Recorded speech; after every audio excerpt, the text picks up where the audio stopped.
Hi hello మిత్రులారా, మళ్ళొకసారి ఈ భారతదేశంలో పరిస్థితి ఎలా ఉందంటే, మన ఇంట్లో ఒకే ఇంట్లో పుట్టిన అన్న తమ్ములను అక్క చెల్లెలను మనకు మనమే దొంగలుగా, దేశద్రోహులుగా, అంటరాని వాళ్ళుగా, చేతకాని వాళ్ళంగా, ఖలిస్తానీలుగా, పాకిస్తానీలుగా, ఇజ్రాయేల్గా, అమెరికాగా, చైనీయులుగా, నేపాలీలుగా, బంగ్లాదేశీలుగా, లేకపోతే ఒక నక్సలైట్ లెక్క, తర్వాత యాంటీ నేషనలిస్ట్, యాంటీ సోషలిస్ట్, ఉమ్, ఇంకా భారతదేశ పౌరులు కానట్టు దేశద్రోహులుగా చిత్రీకరిస్తున్నారు. ఎక్కడ చూసినా ప్రభుత్వాన్ని ప్రశ్న చేస్తే, ఒక అధికారిని ప్రశ్నిస్తే, ఇదే దేశంలో పుట్టి ఇదే దేశ గాలి వాయువును పీల్చి ఇదే గడ్డ మీద మనము అందరం భాయ్ భాయ్ హై హై అని జీవిస్తున్న మనల్ని మనకు మనం ఏర్పాటు చేయడానికి ఈ విధంగా అనేకమైన బిరుదులు ఇస్తున్నారు.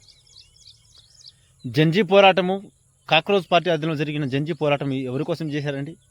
ఈ భారతదేశంలో పుట్టిన, ఈ భారతదేశాన్ని ఒక ఒక ఒక వైద్యము అంటే డాక్టర్గా, ఎంబీబీఎస్గా కావలసిన విద్యార్థులు అన్యాయానికి గురయ్యారు, నీట్ పేపర్ లీక్కి అన్యాయానికి గురయ్యారు అనే కోణంలో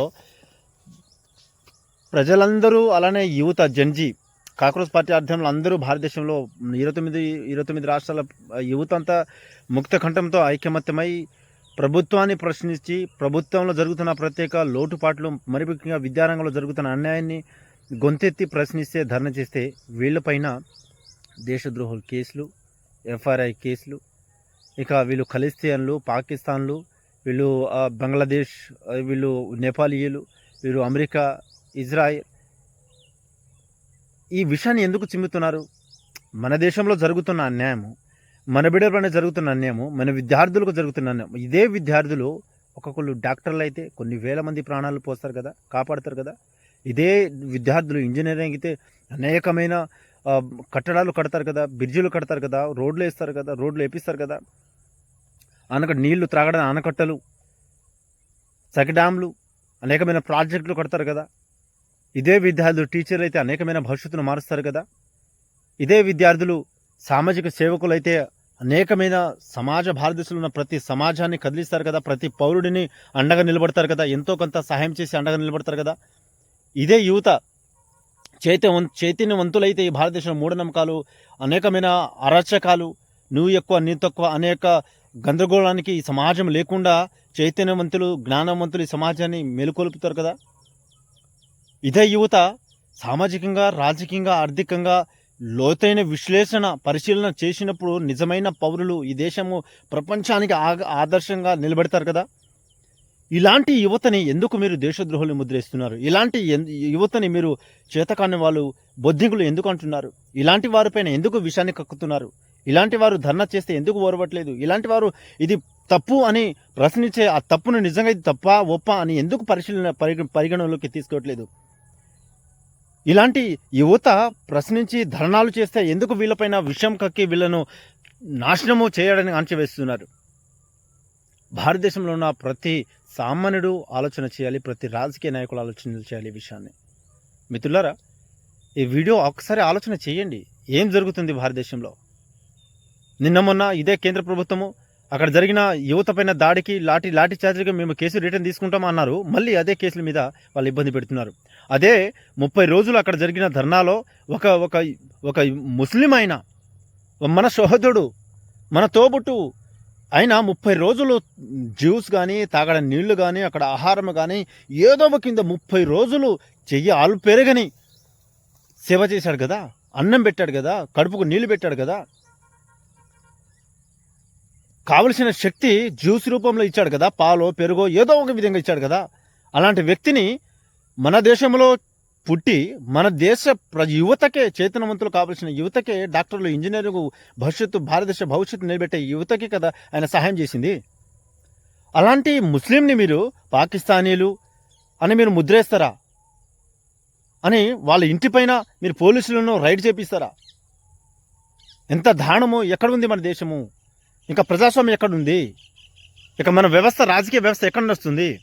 కేవలము స్వార్థం కోసము, ఆర్థిక లాభాలు పొందడానికి మాత్రమే పోలీసు వ్యవస్థను వాడుకుంటున్నారు. దేశం చూస్తూ ఉన్నది, దేశ ప్రజలు గమనిస్తూ ఉన్నారు, దేశ యువత గమనిస్తున్నారు. ఇది మళ్ళీ చెప్తున్నా, ఇది భారతదేశము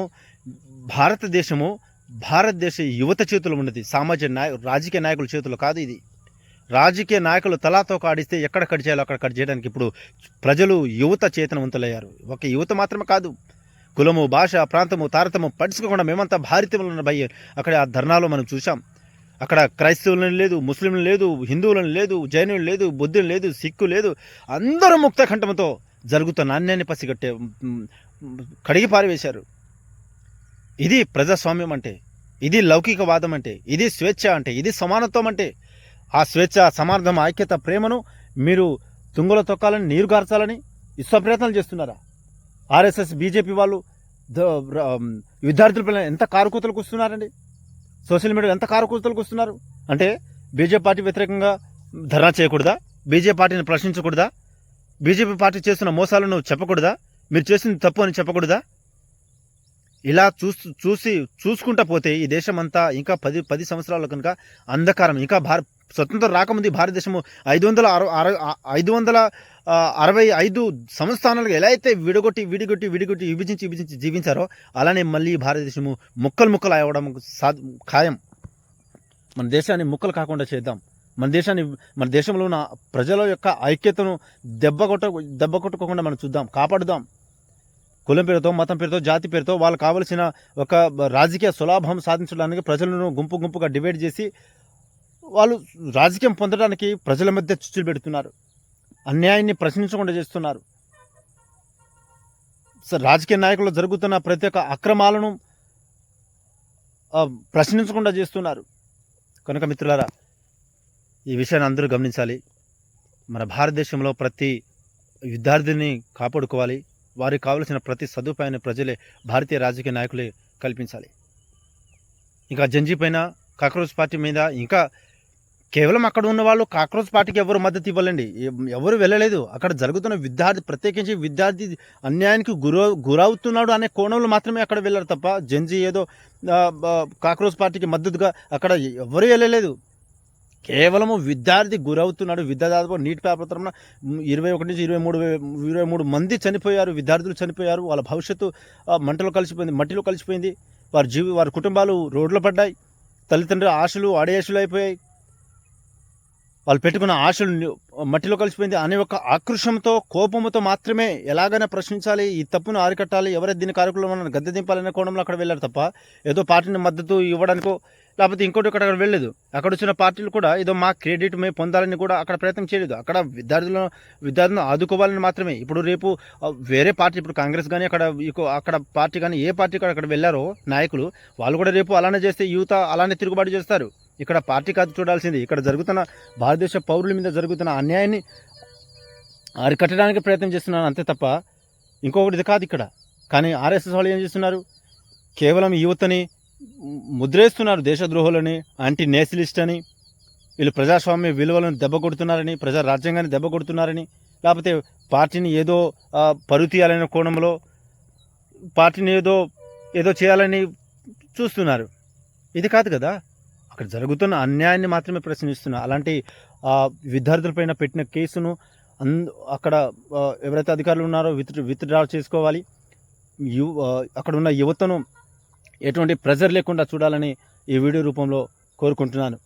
షేర్ చేయండి, కామెంట్ చేయండి మిత్రులారా. మనమందరం యువతకు, విద్యార్థులకు అండగా నిలబడదాం. అక్కడ ఒకవేళ అందులో రౌడీ సీటర్స్ ఎవరైనా ఉంటే కావాలని చేస్తే వాళ్ళు అరెస్ట్ చేయండి. కానీ అక్కడ స్వచ్ఛందంగా ఎంత పోలీసులు ఎంత దెబ్బలు కొడుతున్నా, ఎంత ఇది చేస్తున్నా కూడా వాళ్ళు ఎంత దెబ్బలు కొట్టించుకొని వాళ్ళు ఎంత సానుభూతితో, సమానత్వంతో అక్కడ కొట్టిన పోలీసులను ప్రేమిస్తూ, ఐ లవ్ యూ అని చెప్తూ, పూలు ఇస్తూ, అక్కడ పండ్లు ఇస్తూ, లేకపోతే రోటీస్ అంటే రొట్టెలు ఇస్తూ, ఫుడ్ ఇస్తూ వాళ్ళని ఎంత ప్రేమతో ఆదుకున్నారండి.